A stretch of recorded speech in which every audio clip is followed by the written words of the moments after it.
शक न कर मेरी हिम्मत पर, शक न कर मेरी हिम्मत पर, मैं ख्वाब बुन लेता हूं टूटे धागों को जोड़कर। हम सब लोगों की लाइफ में कभी न कभी ऐसा समय आता है जब हम लोग टूटते हैं, बिखरते हैं, लेकिन फिर बिखर कर जब संवरते हैं तब हम लोग की ज़िंदगी बनती है, तब कहानी बनती है, तब इतिहास बनता है।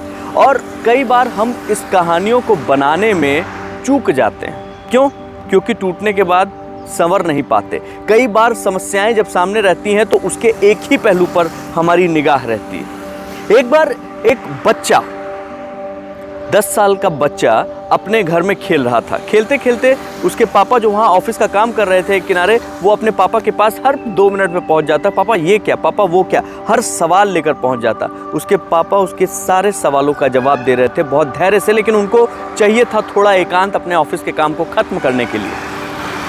पापा ने क्या किया, एक पुरानी किताब रखी हुई थी, उस किताब में एक वर्ड मैप था। पापा ने वो किताब फाड़ी, उस वर्ड मैप के पन्ने को फाड़ा और उस फाड़ने के बाद उस वर्ड मैप के पन्ने को कई भागों में फाड़ दिया और फाड़ने के बाद उसको अपने बेटे को दिया और 10 साल के बेटे से कहा, बेटा ऐसा है, इस पे एक वर्ड मैप बना हुआ है, मैंने उसको अलग कर दिया है, आप इसको जोड़ दीजिए और जोड़ के उसके बाद मेरे पास आइएगा। पापा निश्चिंत हो गए कि अब अगले 1 घंटे तक मेरे पास कोई नहीं आने वाला, क्योंकि 1 घंटे से पहले वो जोड़ नहीं पाएगा। अभी पापा निश्चिंत होकर अपना काम कर ही रहे थे कि 10 मिनट में वो बच्चा वापस आया।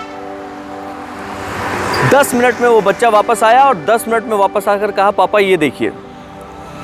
पिता हैरान, पूरा वर्ड मैप एकदम सही लगा हुआ था। उसने कहा, बच्चे इतनी जल्दी ये कैसे कर दिया तुमने?